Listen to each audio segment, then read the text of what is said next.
Hey guys, tonight we're slipping softly back, not into a war, not into a revolution, but into something far more delicious. A late-night Roman craving. You're wandering barefoot across a marble floor cooled by twilight, in a house so grand even the shadows have columned entrances. A single oil lamp flickers in the corner, casting long, syrupy light over tiled mosaics of lions mid-pounce and dolphins performing inexplicable backflips. You're not here for gladiators or emperors. Tonight, no one's conquering Gaul. Tonight is for snacks in silk sheets, half-forgotten dreams, and the oddly luxurious tradition of eating in bed. So, before you get comfortable, take a moment to like the video and subscribe, but only if you genuinely enjoy what I do here. No pressure, no punishment, just peaches and passive encouragement. And let me know in the comments where you're listening from and what time it is there. There's something soothing about knowing we're all awake together. Now, dim the lights, maybe turn on a fan for that soft background hum, and let's ease into tonight's journey together. The domus you find yourself in is asleep but aware. Somewhere, water drips rhythmically into a courtyard fountain. You inhale olive oil, beeswax, roasted garlic, and something vaguely fishy that always seems to linger. This is ancient Rome, after all. You win some, you garum some. You drift through an open atrium where the air still carries the heat of day, stored in terracotta walls and exhaled now like the size of an overworked villa. You're wearing something linen and vaguely toga adjacent. It itches slightly, but in a way that feels expensive. Outside, the moon rests heavy and low, full as a wine goblet held too long in hand. Someone nearby coughs gently in their sleep. A dog yawns. Somewhere distant, a lyre is tuned once, then forgotten. You wander past statues that watch you like they know what you did last week and disapprove, but politely. Romans liked their art judgmental and their ceilings high. You run a hand along a mosaic of swirling vines. It's cool to the touch, and the grapes look plump enough to squeeze. Which, of course, you shouldn't. You're a guest here, even if this guest pass includes time travel and occasional invisibility. In a room off to your left, someone snores. Not the chaotic kind, more like a light sanding of wood. You step around it. Eventually, you find your way into a triclinium, Rome's version of a formal dining room, which, ironically, had more beds than chairs. 3 couches form a U-shape around a low table. Pillows abound. Everything smells faintly of honey and pepper. And that's when you see it, a small bronze tray, still warm, holding figs stuffed with cheese and herbs. Next to them, almonds roasted in honey and dusted with black pepper. And just behind that, yes, it's a plate of dormice. You hesitate. They're roasted, seasoned, lovingly arranged, possibly smug. A few even have sprigs of fresh dill in their tiny paws. You decide to admire them from a distance. That's one widely accepted fact. Romans did indeed snack on dormice. The wealthy had special clay pots called gleraria for raising them at home. A sort of rodent Airbnb, but with less escape potential. But here's the lesser-known detail. They also enjoyed jelly made from fish bladder. It was called isinglass and was allegedly considered both a delicacy and excellent for digestion. Historians are still unsure whether it was actually tasty or if people just liked the bragging rights of surviving it. You sink onto one of the beds, which doubles as a reclining lounge. Your elbow finds a cushion. Your spine adjusts to the overfluffed mattress, and suddenly, everything feels slow. This is not the Rome of battles and Caesars. This is the Rome of half-lit halls and quiet indulgence, the hour between gossip and dreams. And yes, this is very much the hour for snacking in bed. A gentle breeze stirs the curtains. You catch the scent of cinnamon, or maybe cumin. Your eyes begin to close. But then, a question lingers. Historians still wonder why Romans so often chose to recline while eating. Was it a symbol of status? A way to aid digestion?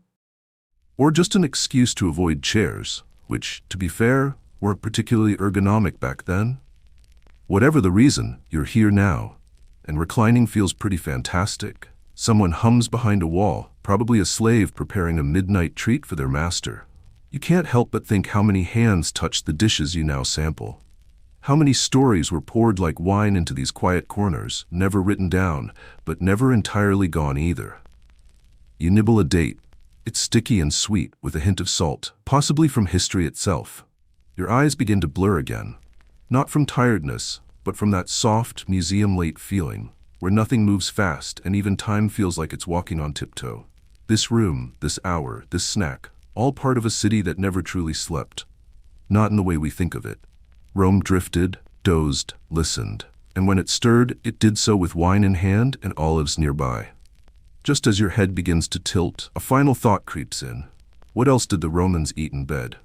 And what might that say about us, really? The fig settles warmly in your stomach, and the bed beneath you sighs like it too has enjoyed a long evening of minor indulgences. The oil lamp flickers once, playfully, and then continues its low, golden burn. Somewhere in the peristyle courtyard, a single drop of water plinks into a basin with all the drama of a cymbal crash in a sleeping amphitheater. You're not entirely sure how long you've been reclined here, or if the figs tasted slightly of rosemary, or if that was just your imagination's garnish. But the truth is, you don't particularly care. Roman midnight is not about precision, it's about presence. You rise slowly, as though your bones have signed a treaty with the cushion. A gentle creak follows your movement, and a breeze slinks in through a high window. It smells like baked tiles, crushed thyme, and the faint tang of bronze. Somewhere, a donkey brays in the distance, an offstage cameo reminding you that even empires have farm animals. Wandering through the house now, you begin to notice the details you missed before. The bust of a stern-looking senator whose marble eyes seem to follow you. The intricate wall painting of Mercury handing a scroll to a man with far too much neck jewelry. A mosaic of Neptune rising from the sea, dramatically of course, and with suspiciously clean ankles. You step into a smaller room off the corridor and the scent here changes. Less culinary, more medicinal. A shelf holds clay pots labeled in spidery Latin script, likely ointments, herbs, and whatever passed for cough syrup back when sneezing too hard could get you deified or exiled. And there it is again, a silver dish, this one filled with candied ginger and what might be dried rose petals. Next to it, a cup still half filled with pasca, a sour Roman drink made from vinegar and water, once favored by soldiers and anyone trying to mask the taste of questionable plumbing. That's one of the many widely accepted facts. Pasca was a staple beverage for lower classes and legionnaires. Tart, hydrating, and just acidic enough to make you forget your wine was rationed. But here's something lesser known. Some Romans believed that drinking vinegar-based drinks improved bravery. Whether this was because vinegar actually encouraged boldness, or just made life feel short enough to be worth risking, we'll never know. Frankly, either explanation sounds about right. You take a sip. It is assertive, a drink with elbows, but not unpleasant in a someone else's grandma made this and you have to be polite kind of way.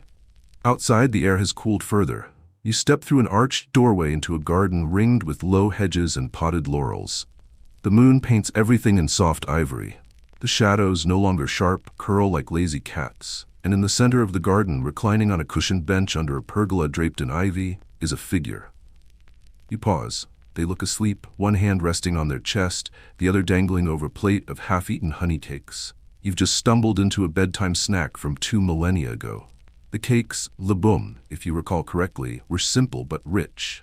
Ricotta, flour, honey, possibly a sprig of bay leaf for dramatic flair.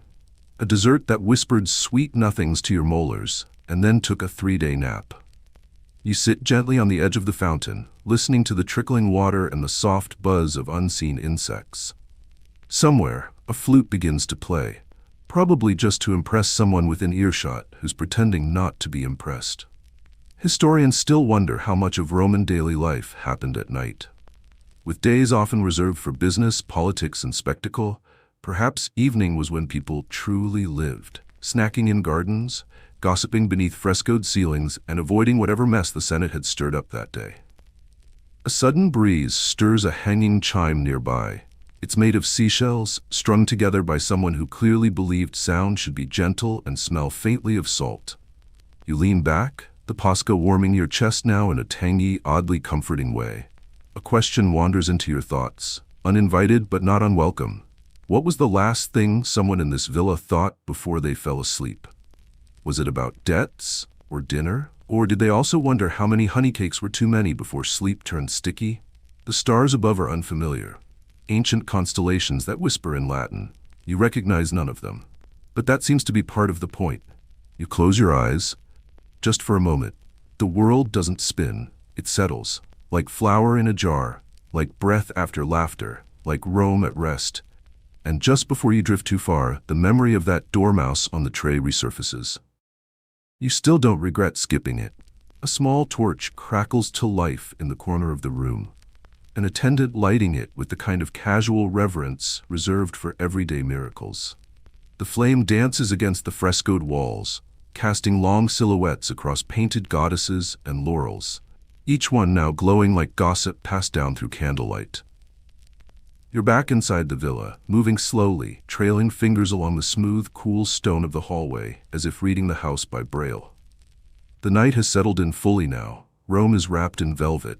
Outside, the city hums with a distant rhythm, the clop of a cartwheel, the faraway mutter of guards swapping shifts, the clink of amphorae in the dark, like bottles clinking softly at a party you weren't invited to. Your lantern glows quietly in your hand, not bright, just polite. Just enough to say, yes, I'm awake too, but let's not make a thing of it. You're not alone. In a side chamber you hadn't noticed before, two figures sit cross-legged on the floor, elderly with togas wrapped not precisely but comfortably, like someone trying to prove they're still elegant without sacrificing warmth. Between them, a small game board. The pieces are simple, flat stones, carved bones, a few chips of colored glass. It's la trunculi, the Roman version of chess, though they play it with far less anxiety and no angry tick-tocks. They glance up but don't stop playing. One nods toward a third cushion, inviting you with a familiarity that suggests you've joined them before in some version of this life. You sit. The room smells like lemon oil and dusted parchment, with a hint of burnt figs. Clearly someone forgot a tray in the hypocaust oven again. A cat you hadn't noticed winds around your ankle, tail flicking like it has very strong political opinions. One of the players, without looking up, murmurs, "Did you know the Romans believed cats were sacred to the household gods?" You didn't, but the cat purrs loudly as if to confirm. That's your widely accepted fact. Domesticated cats were beloved by many Roman households, guardians of the home, the pantry, and perhaps the soul. They were associated with freedom, protection, and mild disapproval. The other player, now holding a tiny chip between thumb and forefinger, offers the lesser-known detail. There was once a senator who claimed his cat predicted the Ides of March by refusing to eat lentils for 3 days. You blink. He doesn't elaborate. Was it true? Probably not. But you like that it could be. The board game continues quietly, a rhythm of thinking and placing and small wins. You don't understand the rules, but the pace is hypnotic. Occasionally one of them raises an eyebrow in triumph or scoffs gently in mock despair. The room breathes with them. You ask softly, "Why games at night?" One shrugs, "Because the best ideas come after wine." The other adds, "And because everyone looks wiser in firelight." You suspect that might be true, or at least true enough for this hour. Historians still wonder about the daily rhythms of ancient Romans. There's debate about when the working day ended, whether most Romans napped during the hottest hours or took leisurely strolls through the insulae before bed. But some suggest the richest conversations like now happened late, around courtyards beside lamps after the heat had softened and the stomach had stopped making requests. You glance around the room again. The oil lamp flickers rhythmically. A jug of wine sits half-finished on a low table beside an open scroll. There's a loaf of bread too, round, crusted, and slashed in 8 equal pieces, just as they used to bake it in communal ovens. You pluck a piece. It's chewy, slightly sweet, a taste like late childhood. Panis quadratus, someone says, still warm.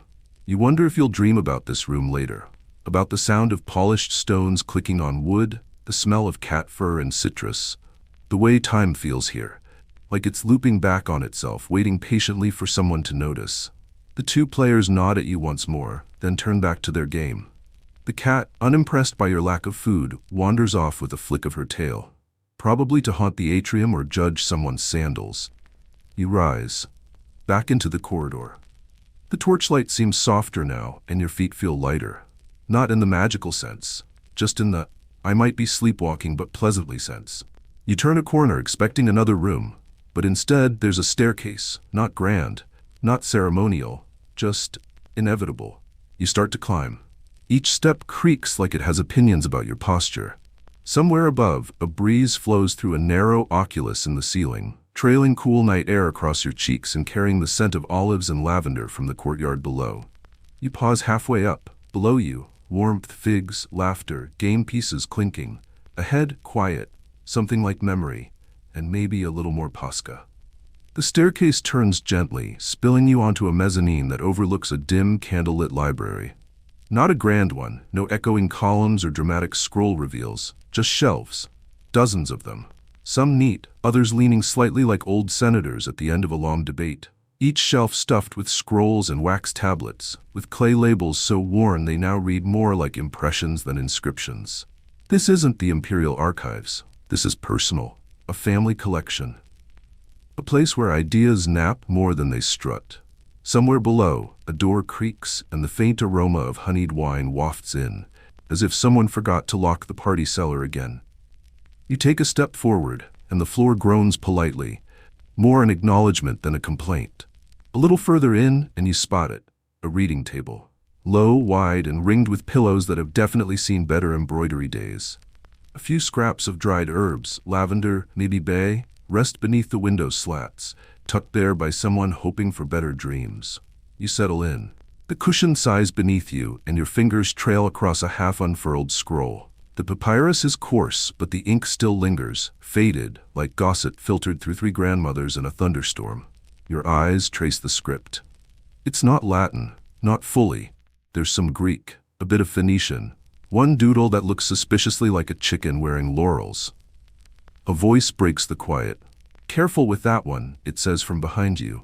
It's cursed. You don't jump, which impresses both of you. The voice belongs to a woman in a soft woolen stola, hair plaited in the kind of complicated style that either requires 7 hours or one very enthusiastic cousin. She moves like she's always known where the floor creaks and when to make it creak on purpose. Cursed, you ask. She nods. Every time someone reads it aloud, they mispronounce the emperor's name.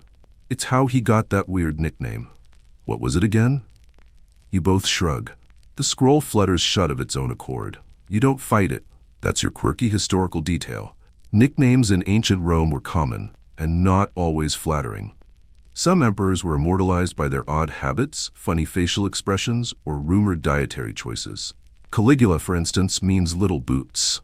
Cute, until you remember he may have tried to appoint a horse to the Senate. The woman begins tidying scrolls with a casual reverence. This was my father's collection, she says. He thought knowledge should be stored close to the kitchen. Said it improved digestion. You nod, because honestly, that tracks. She continues, he believed memory had a flavor, that we remember ideas better if we read them near the smell of stew. You ask, did it work? She smirks. No idea. I forgot most of them. She sits across from you, pulling a fresh scroll from her belt like a magician revealing a dove. This one's different, bound in soft leather, edges crisp. Still warm. You're writing now? You ask. She nods. Only the dreams worth keeping.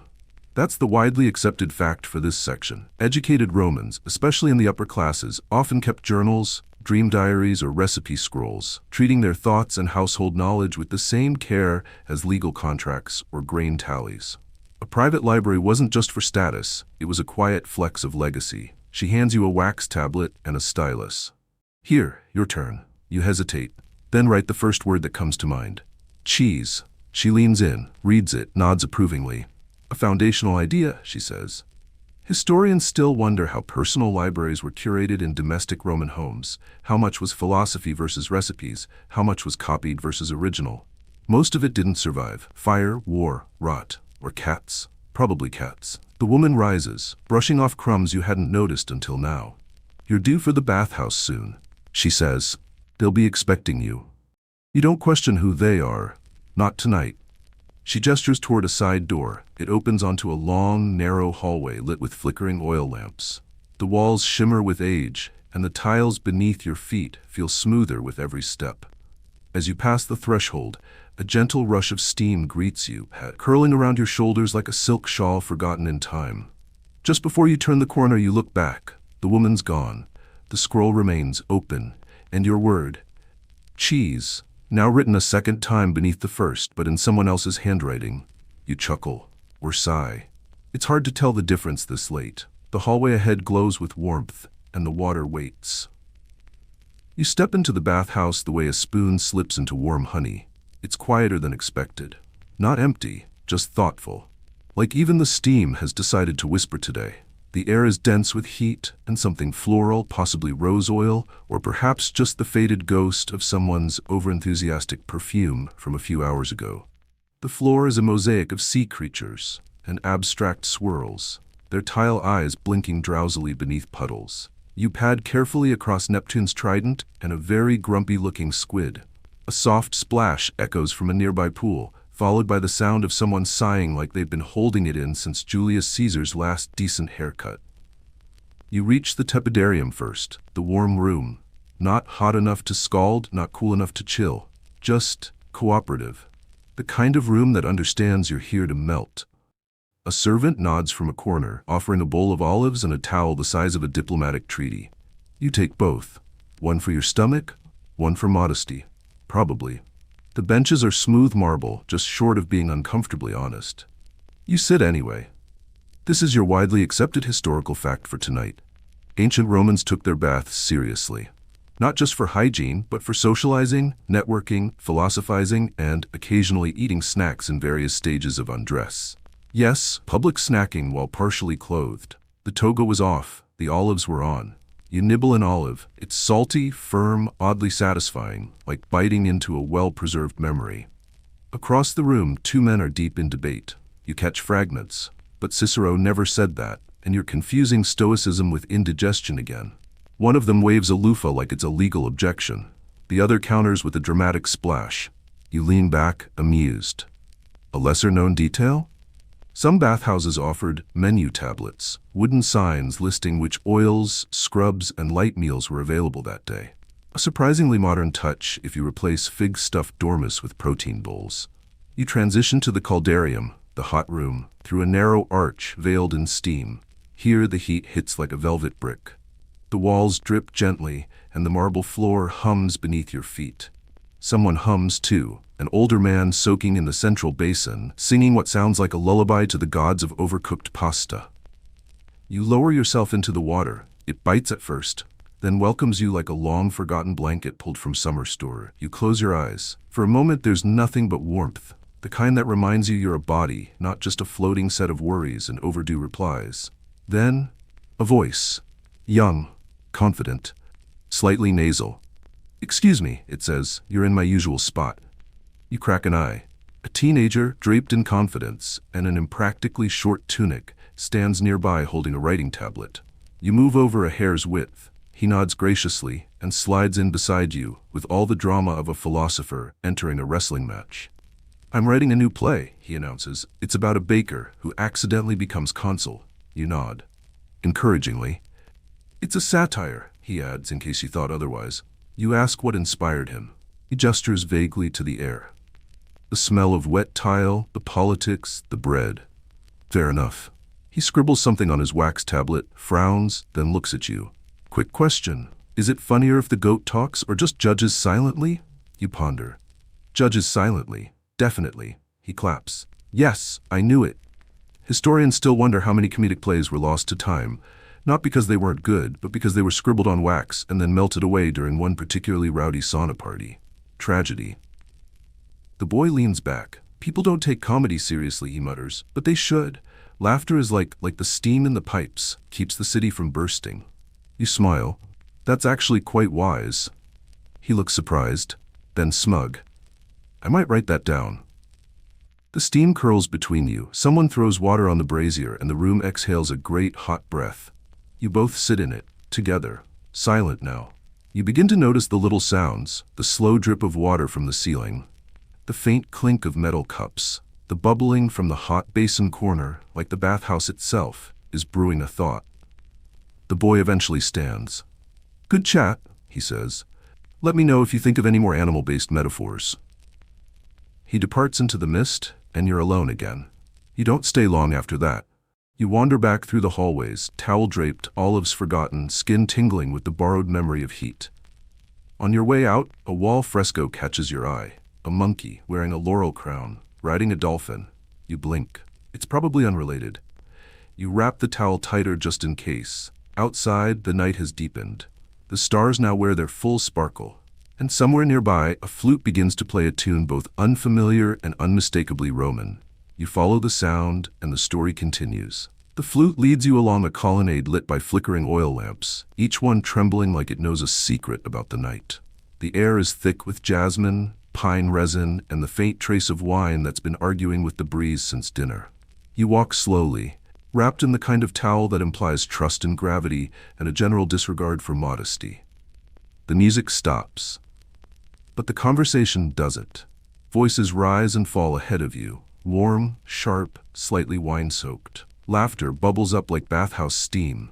You follow it to a courtyard tucked between the domus's wings, where 3 couches form a crescent around a low table heaving with figs, olives, grilled fish, and a suspiciously large cheese wheel.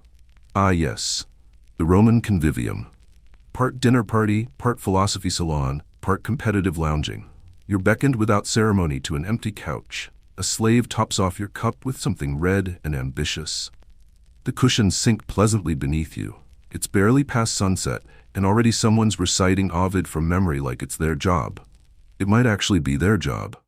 This brings us to tonight's widely accepted fact. Elite Romans didn't just eat dinner. They performed it.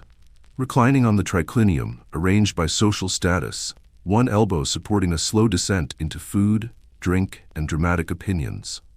You take a bite of something wrapped in fig leaf and question how society ever moved on from this arrangement. Across from you, a woman in a saffron stola is dissecting a dream she had involving Jupiter, a flooded granary, and her cousin's pet parrot. Everyone listens with the intensity usually reserved for assassination plots or gladiator scandals. You nod, empathetically. Your host, a broad-shouldered man with the voice of a sleepy bullfrog, leans over. "Do you find dreams meaningful?" he asks. You consider your options. "Only the ones with recurring goats." He grunts, satisfied. Goats are very symbolic. A lesser-known detail, Romans were deeply into dream interpretation.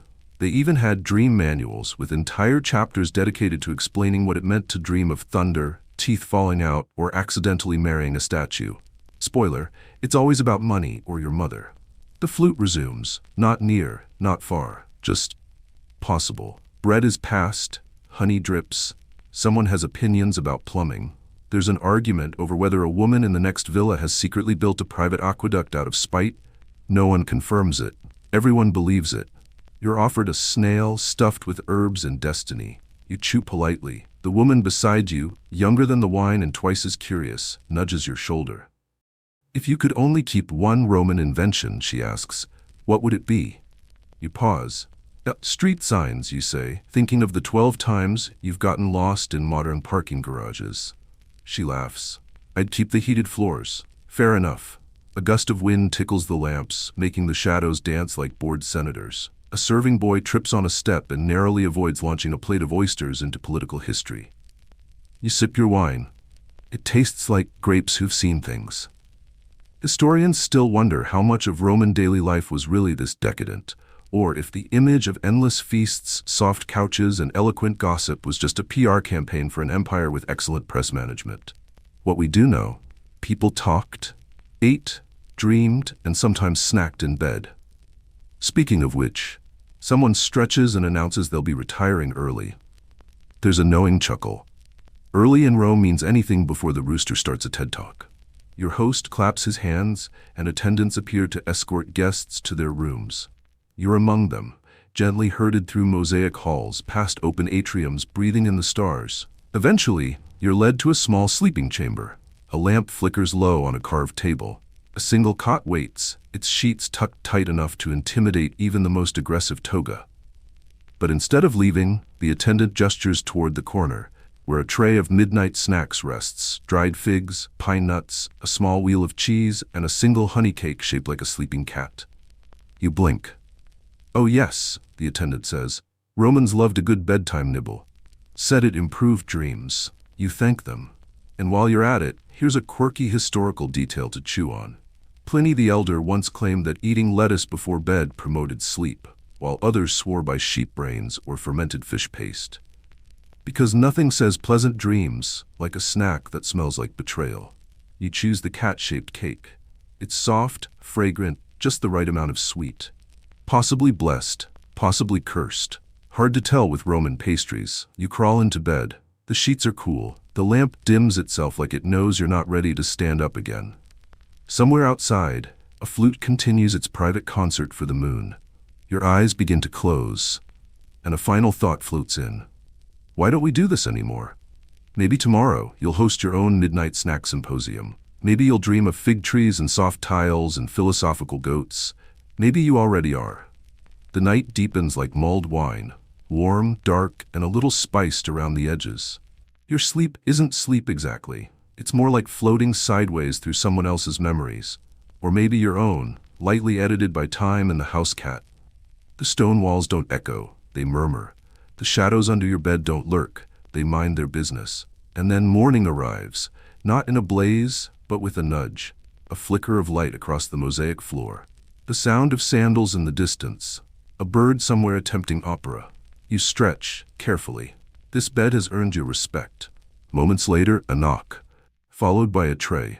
On it, warm flatbread, cheese that smells like a polite argument, and a tiny bowl of olives already pitted because this household respects your energy levels. The attendant bows and vanishes like mist. So begins your Roman morning. Here's your widely accepted historical fact. Romans didn't really do breakfast the way we think of it. The first meal, iantaculum, was usually light. Bread, cheese, olives, maybe some dates. You'd eat it standing up or while multitasking because the day was waiting and it had things to conquer. You, on the other hand, are in no rush. You nibble a piece of bread so fresh it sighs when bitten. Your fingers brush the cool edge of a silver cup. Water scented with mint and maybe something herbal like ambition. From the window, a view of tiled rooftops, terracotta chimneys, and distant columns pretending not to be dramatic. The sky is early morning peach. The streets below begin to stir. Then comes the invitation. Not a scroll, not a message, a chicken. Specifically a man holding a chicken like it's both a message and a threat. The man bows, the chicken blinks. "I was told to bring you to the augur," he says. You blink back. For context, an augur was a kind of priest responsible for interpreting the will of the gods, often through birds. Yes, bird-watching as divine strategy. Because nothing says sound decision-making like staring at a sparrow and guessing what Jupiter wants for lunch. You finish your mint water. Because how do you say no to a prophetic chicken? You follow the man through a courtyard, past two arguing merchants. One insists socks are barbarian propaganda, and onto a sun-washed terrace where a semicircle of officials are already gathered. Some are serious, some are sleepy. One is gently weeping into a scroll. At the center stands the augur, draped in white, surrounded by chickens like a feathery senate. He doesn't speak, he simply tosses a handful of grain. The chickens descend. Peck, strut. Ignore the important pile of scrolls entirely. One particularly confident hen climbs onto a column base and poops with authority. The augur smiles faintly. Auspicious. Someone nearby murmurs, of course, like they fully understand why poultry bowel movements determine civic policy. This brings us to your quirky historical detail. Auspices, signs from birds, were a real and serious part of Roman life. No major decisions were made without consulting the feathered consultants. If the chickens refused to eat, bad omen. If they ate enthusiastically, time to build an aqueduct. You ask the augur gently what this particular chicken ballet foretells. He squints. Change, travel, possibly pastry. Fair enough. As the officials disperse to make decisions influenced by breakfast fowl, you wander off toward the heart of the city. Because today you're going to the forum. Think of it as the ancient Roman version of a group chat, political, chaotic, and definitely too loud. You arrive just as the sun is staking its claim across the cobblestones. Marble glints. To your left, a statue of Romulus looks like it's judging your sandals. To your right, two vendors argue over the price of fermented fish sauce, with the intensity of philosophers debating the meaning of time. Here's something historians still debate. How much of Roman daily life was scripted versus improvised? Public life in the forum was constant. Speeches, gossip, legal cases, philosophical rants, bread vendors, street poets, thieves pretending to be bakers, bakers pretending to be philosophers. You see it all. A man in a toga shouting about plumbing, a child selling poems shaped like fish, a woman with a cart full of sponges, advertising them as scented thought absorbers. You pause near a marble column where a group of young men are reading bits of Cicero aloud and then immediately misquoting him for comedic effect. Someone hands you a scroll. It contains a recipe for boiled carrots and several unflattering jokes about centurions. You laugh. It feels good to laugh here, like the Stones expected. Eventually, the crowd parts around a small platform where a speaker rises. He raises a hand. The forum hushes. Mostly. A dog barks once for dramatic tension. He begins to speak. It's not about war, it's not about taxes. It's about plumbing. Again, because this too was Rome. Serious about aqueducts, deadly serious about drainage. And somewhere in the back of the crowd, you hear the whisper of wings. A chicken. Watching, waiting, probably judging your breakfast choices. And with that, you walk slowly through the market stalls again, letting the voices become wind, the shadows stretch, and the world settle into its midday rhythm. This is Rome, messy, magical, feathered Rome, where breakfast was brief, but omens, always extra. The sun climbs higher now, painting the city in honey-colored light and coaxing out that warm limestone scent, like sun-baked flour and old secrets. You've wandered past temples and poets, fountains and philosophers, all orbiting each other in a kind of elegant chaos. The forum fades behind you, replaced by the quieter hum of back alleys and shaded courtyards. You're in Trastevere now, Rome's less polished side, where ivy tangles through the shutters and laundry sways like diplomatic flags between windows. The stones beneath your sandals are crooked, as if the road got distracted halfway through existing. And honestly, you respect that. As you walk, the city exhales. Olive trees lean in like gossips. A cat, who clearly owns this district, assesses you with mild suspicion before resuming its nap across a warm barrel of figs. You turn a corner and walk directly into a parade. Not a grand one. No elephants, no trumpets, just a handful of women in pale tunics, weaving between stalls with baskets of something soft and fragrant. You catch a word, placenta. You pause, because that means something very different where you come from. But here, it's cake. Here's your widely accepted historical fact. Placenta was a type of layered Roman dessert, a kind of proto-lasagna meets cheesecake made with layers of dough, honey, and soft cheese. It was wildly popular among Romans, served during festivals, sacrifices, or when someone needed to say thank you with calories. One of the women notices your face. She laughs gently. First time? You nod. She tears a corner from her cake and offers it to you. It's warm, sticky, lightly spiced with something halfway between cinnamon and confidence. You take a bite. You consider proposing marriage to the entire street. The woman laughs again. Don't worry, there's more. This is your quirky historical detail. Romans took their desserts seriously. They had sweet wine reductions, candied nuts, and even rose petal preserves. One senator was reportedly exiled for hoarding saffron during festival season. Imagine losing your job over hoarding sprinkles. You follow the procession as it winds toward a small temple. Not one of the big marble showpieces. This one's more like a sacred bakery with a porch. Inside, acolytes tend a clay oven that looks older than mathematics. Offerings of honey and bread sit carefully arranged, food for gods and gratitude alike. Outside, children chase each other with apricot pits. An old man plays a double flute while simultaneously eating a fig and refusing to explain how. Somewhere nearby, someone's arguing loudly about whether cheese counts as a fruit. It doesn't. But the debate is lively. And then, just as the sun slants toward late afternoon, you hear it, a bell. Not a temple bell, not a school bell, a snack bell. Specifically the signal for merenda, the Roman afternoon treat. And look, nobody needs a second dessert. But Rome is built on ambition. You follow the scent, grilled dates, toasted barley cakes, honey-roasted nuts, into a tucked-away courtyard where several vendors have set up what can only be described as a carbohydrate bazaar. You try something small and square that tastes like a bakery remembered in a dream. A child offers you a sliver of honeyed lotus root in exchange for your name. You hesitate, then offer an alias. The child nods solemnly and eats it anyway. As you chew, you overhear a conversation between two women. My neighbor tried to ferment peaches again. Oh no, they exploded. Again? A beet. He says it's for science. You smile. This brings us to a mystery historians still ponder. Just how experimental was Roman home cuisine? Some texts suggest a spirit of innovation bordering on madness, like a recipe involving flamingo tongues and fermented fish sauce. Others argue most people stuck to basics like lentils and bread.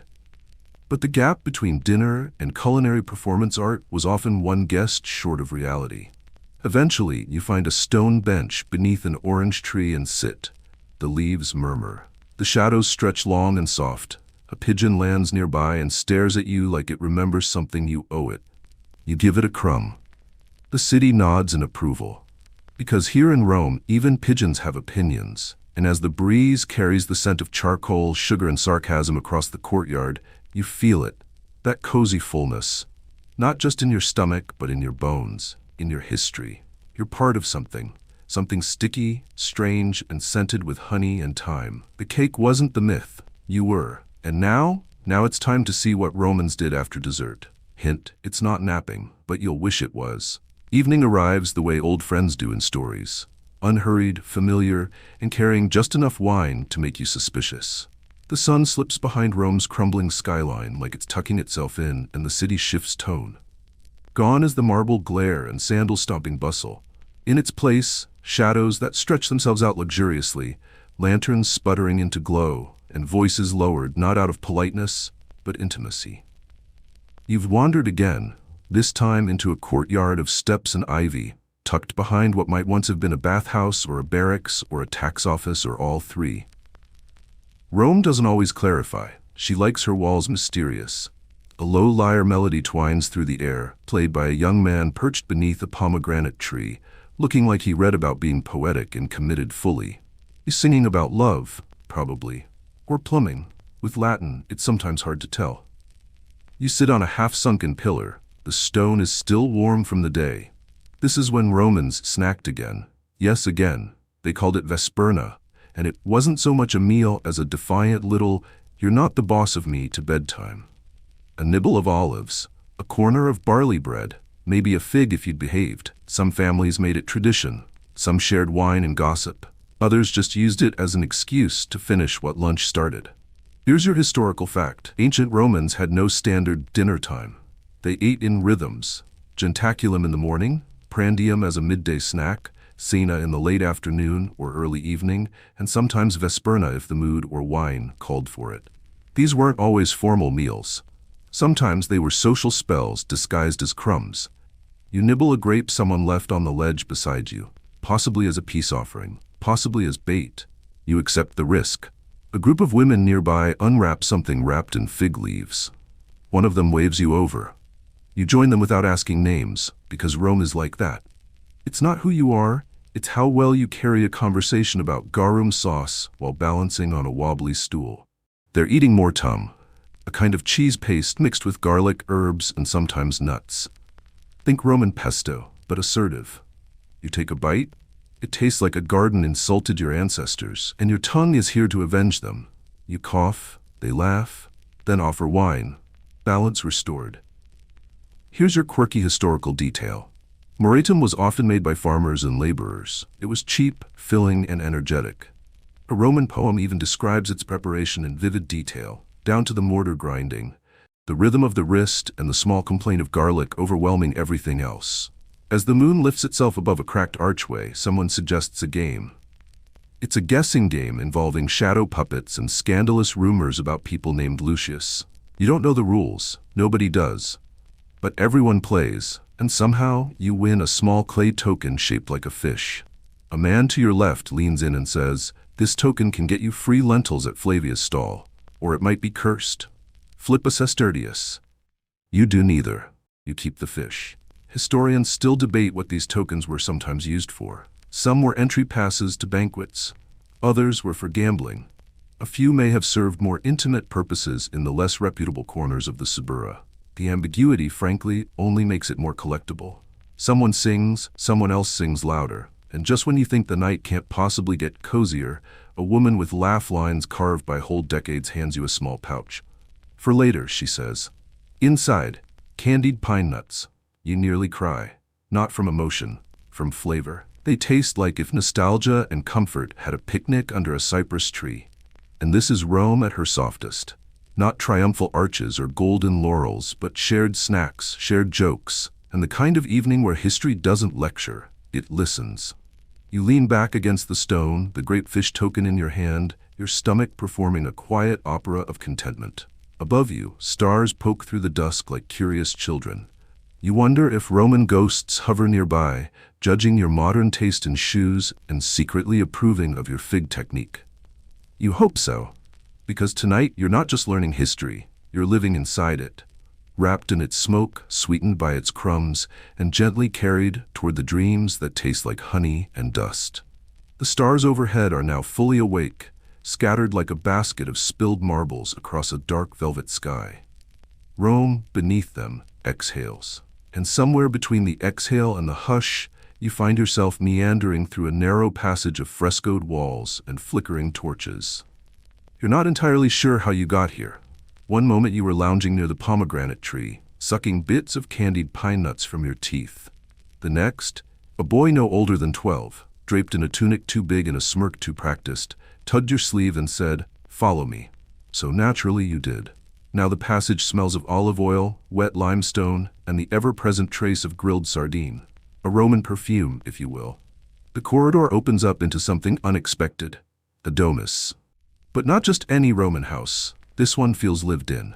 Not reconstructed or embalmed in marble, but breathing gently in its sleep. Mismatched sandals near the threshold. A bronze kettle steaming gently over a brazier. A cat curled into a spiral of judgment. You're ushered inside. "This," the boy says, "is my grandmother's kitchen." And there she is, bent over a low table, hands working dough like she's sculpting a new kind of deity. Her face is both stern and kind, which feels very Roman. She doesn't look up when you enter, she simply gestures to a stool. "Sit, taste something, then tell me what it means." Not how it tastes, not, "Do you like it?" What it means. You oblige. She hands you a small, steaming cake, made of spelt flour, honey, and crushed poppy seeds. Warm in the center, slightly burned at the edge. You take a bite. It means home, or memory, or maybe just not being hungry. Here's your historical fact. Roman kitchens, especially in urban domus settings, were usually small, smoky, and sometimes separate from the main house. Cooking was often done over a brazier or a clay stove called a culina.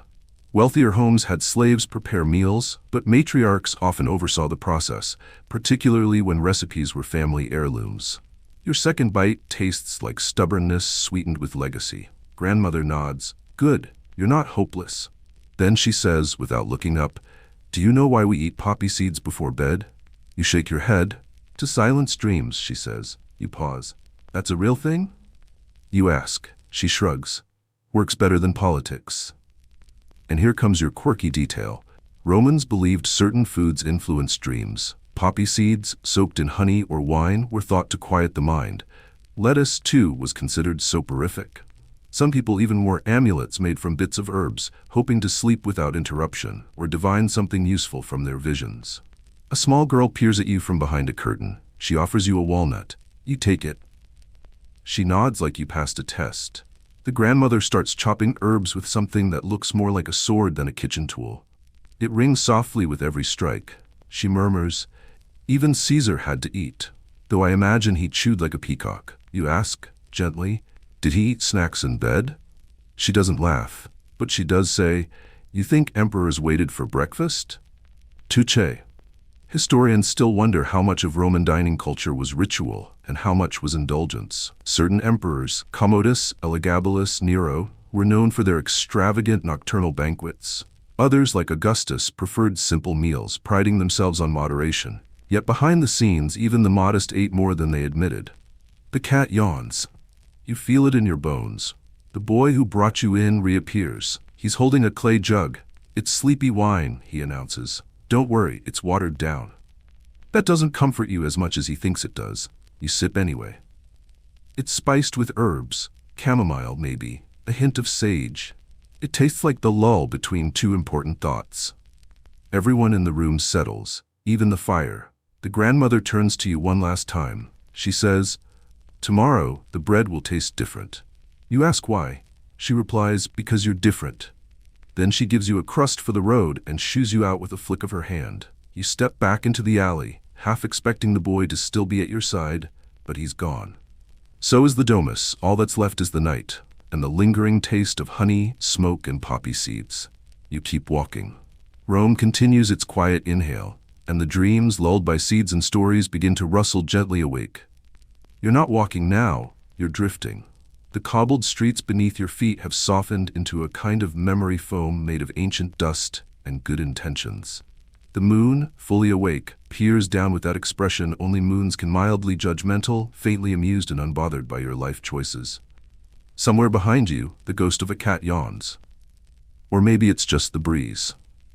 Ahead, you spot another Roman structure, grander this time, columns, frescoes, the whole look. A bathhouse, but not the kind for scandalous parties or toga-clad networking. This one hums with steam and secrets. You slip inside. The air hits you like a hug from someone who wears too much sandalwood oil. Warm, humid, thick with minerals and murmurs. You don't walk through this space, you glide. Robes swish, water drips, voices whisper like conspiracies. You're handed a towel by a man who looks like he's seen 10 emperors come and go. He doesn't speak, but the nod he gives you feels legally binding. Here's your historical fact. Roman bathhouses, or thermae, were not just for hygiene. They were community hubs, places for gossip, deals, philosophy, and the occasional poetry slam. Built with intricate engineering, including hypocaust heating systems and clever plumbing, bathhouses were marvels of Roman ingenuity. Some even had snack bars. Yes, that's your quirky detail, snack bars. Romans could grab a bite while discussing Cicero. Popular items included stuffed dormice, sausages, olives, and sweets soaked in honey. Imagine a modern gym with a cheese board. You pass through the tepidarium, a warm chamber where your pores surrender, and into the caldarium, where the steam is thick enough to butter bread. A man is singing softly in Latin while massaging olive oil into his elbows. You're not sure if it's self-care or performance art. Someone offers you a cup of mulled wine. You accept. It tastes like boiled regrets and cinnamon. A few steps ahead, you hear laughter. Then silence. Then more laughter, like someone's trying to remember how. You follow the sound and find yourself in a small annex. Less steam, more candlelight. The air is calmer here, almost reverent. A group of people sit on cushions in a loose circle. One of them gestures for you to join. You do. No one says anything for a moment. The silence is comfortable, like a soft blanket made of shared secrets. Finally, someone speaks. "Do you ever wonder," she says, "what future people will think of us?" You nod, because yes, absolutely. Then a man with eyebrows that deserve their own Senate seat says, "Historians still wonder if the bathhouses were more about health or hope." Everyone murmurs thoughtfully, as if this is exactly the kind of thing they came here to think about while gently sweating. You take another sip. The wine is cooler now, more contemplative. A woman leans over and whispers, "We snack in here too," quietly, otherwise it echoes. She hands you a fig stuffed with goat cheese and a single walnut. It tastes like an apology you didn't know you needed. As you chew, someone begins telling a story about a senator who once lost a philosophical debate because he got too relaxed in the sauna and forgot his own argument. You find this both funny and uncomfortably relatable. You lie back. The stones are warm. The air is thick with lavender and olive, and something you can't quite name, something ancient and kind. You close your eyes for a moment and hear a splash, followed by a very wet, "oops." Nobody reacts. Typical Roman restraint. As you rest there, the hum of the room shifts. Someone begins playing a flute, gentle notes that seem to rise with the steam and curl into the rafters. It's not a song you know, but it feels like one you once dreamt. The cushions shift beneath you as someone stands. The person says, "When the fire goes out, you go home." You open your eyes just in time to see a candle flicker out. Another follows. The room darkens, not abruptly, but like an old friend saying goodnight. You rise. The woman who gave you the fig nods farewell. The eyebrowed man salutes you with his cup. You step out into the cool night, your skin still humming with heat and kindness. Outside, the stars are jealous, and somewhere behind you, a fig is being stuffed for someone else. You walk slowly now, full of warm fig and shared mystery. Your feet feel lighter, like they've been soaked in philosophy and olive oil. Rome at night is a different kind of Rome, quieter, softer, like an empire humming itself to sleep. A cat crosses your path, tail high, like it owns every marble stair in the world. It probably does. You take a turn down a narrower street where the walls seem to lean in for gossip. The lamps here flicker less like fire and more like memory. You follow the curve of the alley until it opens into a tiny courtyard, barely wide enough for a donkey to turn around in, which, for the record, is a real Roman unit of measurement. Donkey turning radius, probably. At the center of the courtyard is a cart, a very specific cart, one that radiates the unmistakable glow of midnight snacks. The man behind it is ancient, not in the he's had a long life way, but in the he might have helped build the calendar way. He waves you closer. "Night bread?" he asks. You nod, of course. He hands you a small roll, still warm, with a smear of something savory inside.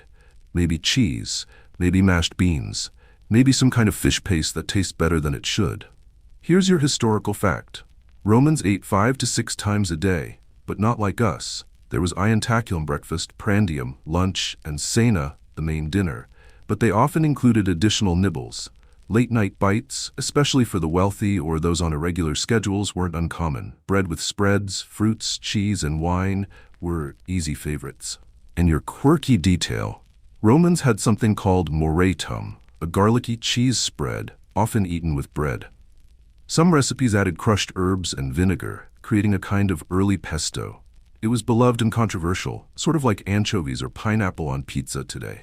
You sit on a low stone bench. The bread is warm against your fingers, comforting in a way you didn't know you needed. Above you, ivy clings to the walls like it's listening in. The vendor hums softly to himself, a tune with no name. You ask him what it is. "Just something the bread likes," he says. You accept this without further inquiry. A couple walks past you. They're dressed in crisp togas and quiet arguments. You hear snippets, something about borrowed sandals and philosophical betrayal. You make a mental note to steal that phrase for your next group chat. The man at the cart gestures toward a small amphora. "Wine?" You accept again. It's sweet, but not too sweet, like a secret kept out of kindness. There's a cat now, the same one from before. It hops onto the bench beside you, licks its paw once, then rests its head against your thigh. It doesn't ask permission. Roman cats apparently invented entitlement. The old man behind the cart says, almost too casually, "Historians still wonder if the Romans ate at night because of hunger or loneliness." You nod, chewing thoughtfully. He continues, "Some say it was a cultural habit.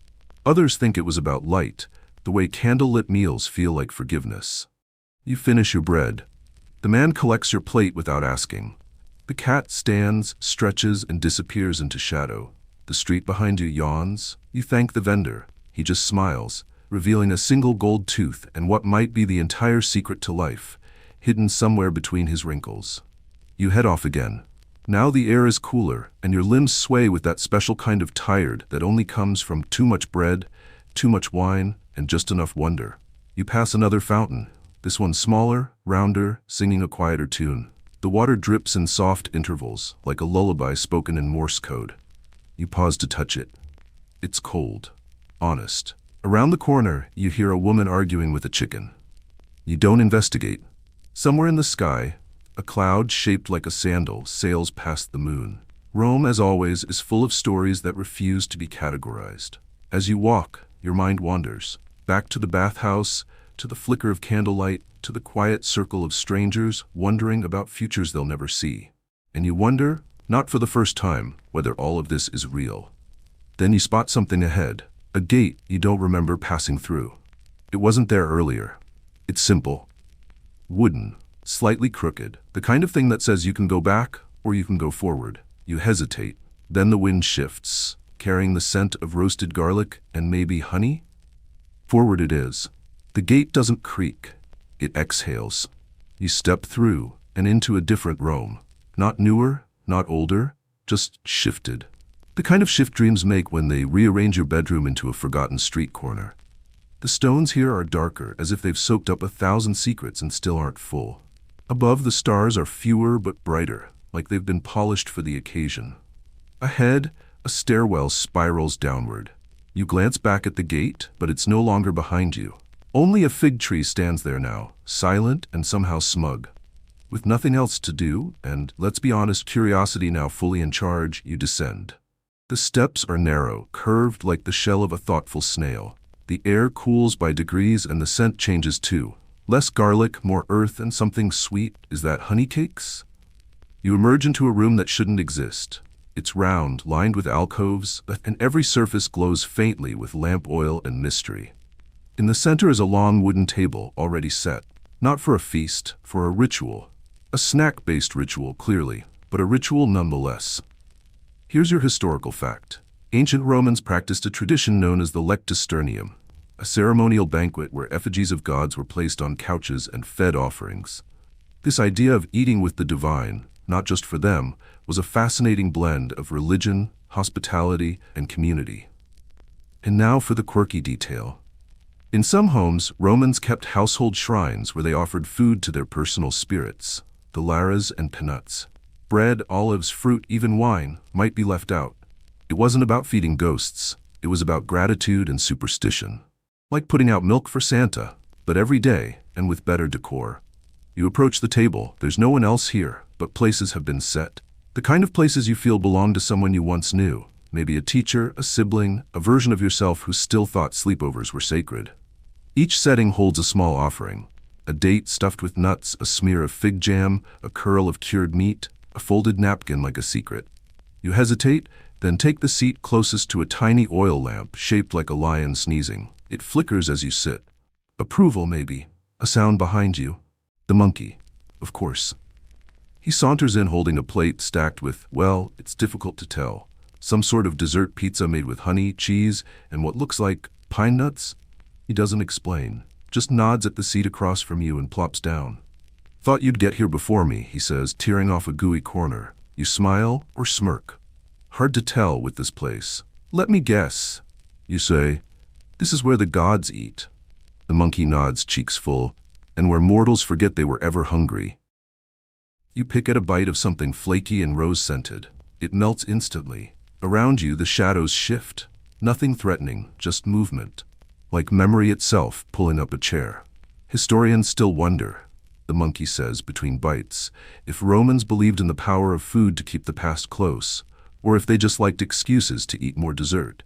You raise your cup, a tiny silver thing filled with something between mulled wine and nostalgia, and toast to both. A quiet hum runs through the room, like invisible voices agreeing. Time slows again, or maybe it folds. Either way, you feel full, but not heavy. Satisfied, but still open to wonder.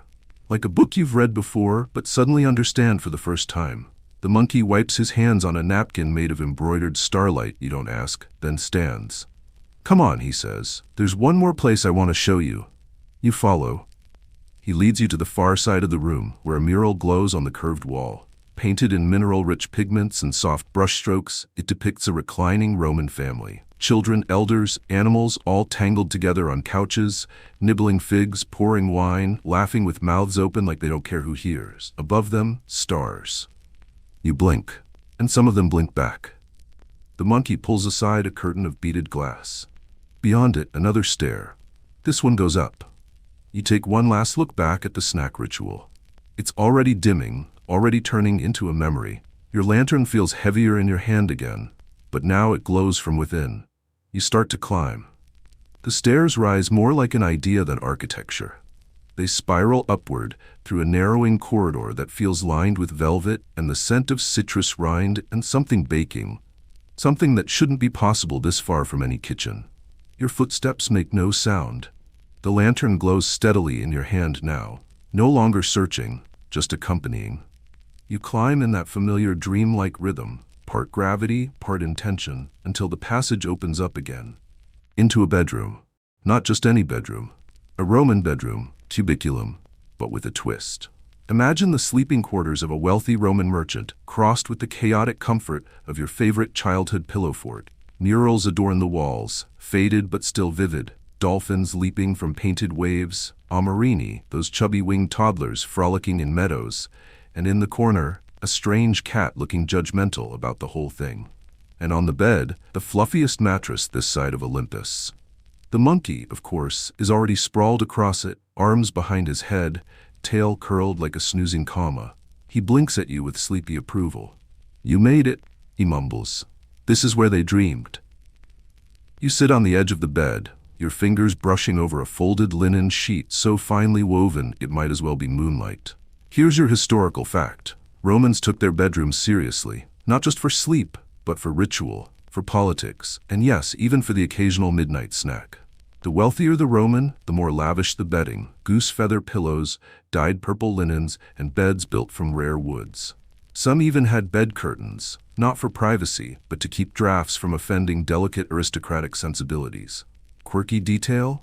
The Romans believed in dream divination. They'd consult special books or priests to interpret the symbols in their dreams. One popular method involved sleeping in a temple and waiting for a divine message, sort of the ancient version of asking the algorithm for signs. The monkey rolls over and mutters into a cushion. Historians still wonder if anyone ever actually dreamt anything useful, or if they all just pretended for social clout. You stretch out beside him. The ceiling above you is painted like the night sky. Some constellations real, some invented.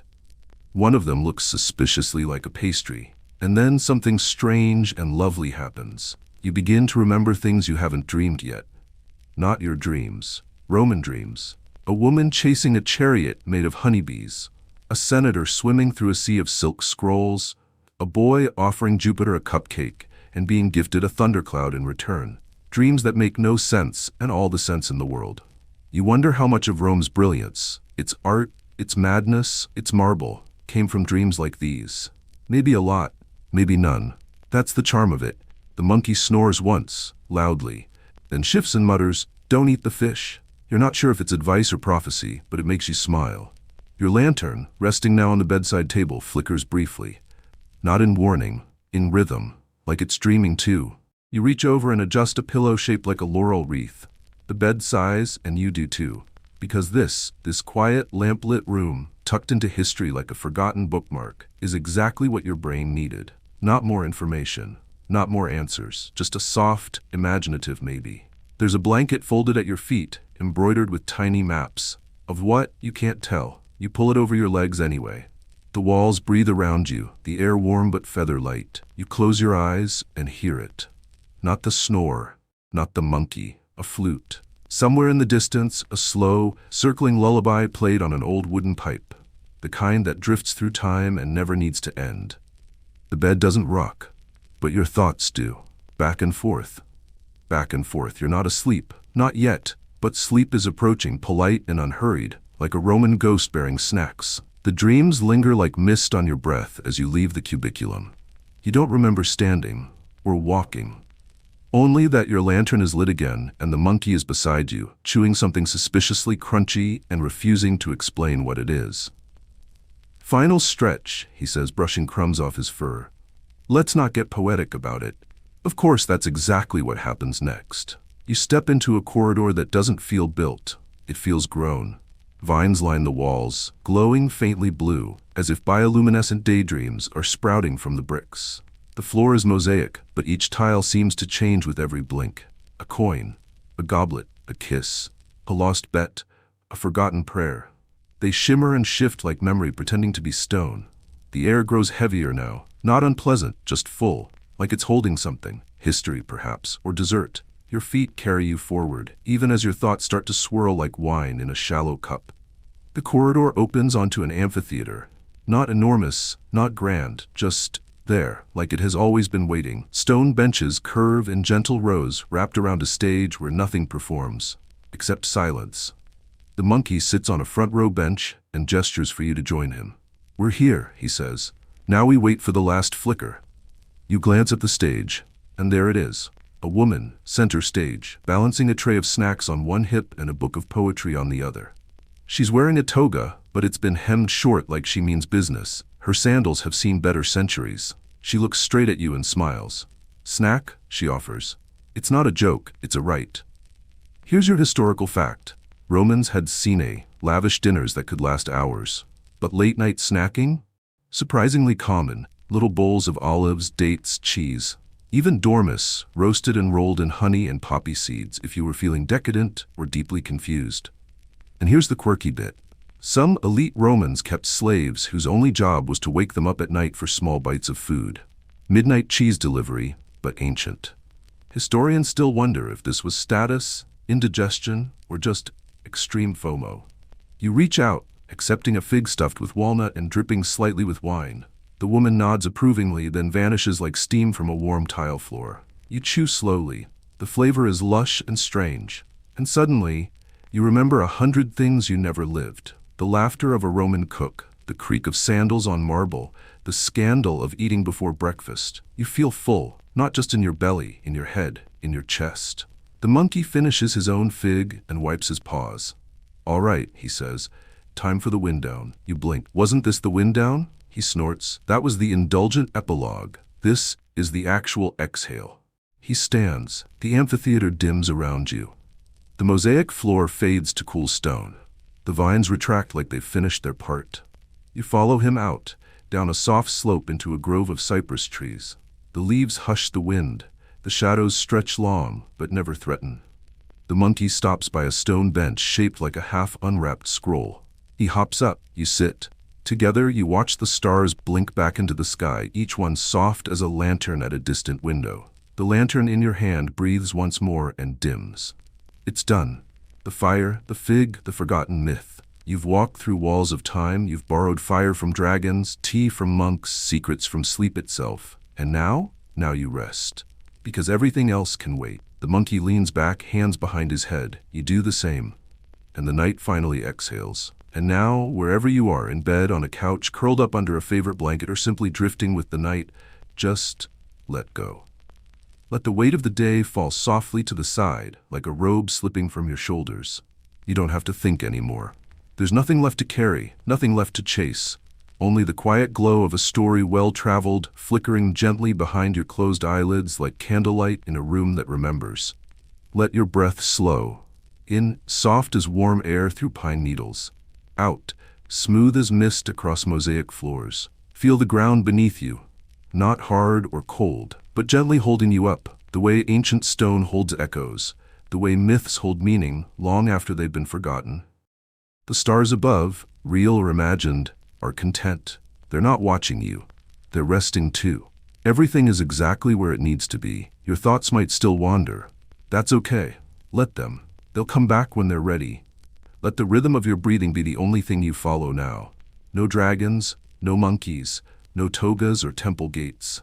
Just the soft hush of peace unfolding across your chest. You are safe, you are warm, you are allowed to rest. No rush, no end, just this moment and the next and the next. Like footfalls on an invisible path that only ever leads deeper into sleep. So let it come. Let yourself drift, let yourself forget. You did enough today, you are enough. And tomorrow? It can wait. End of script. Sweet dreams.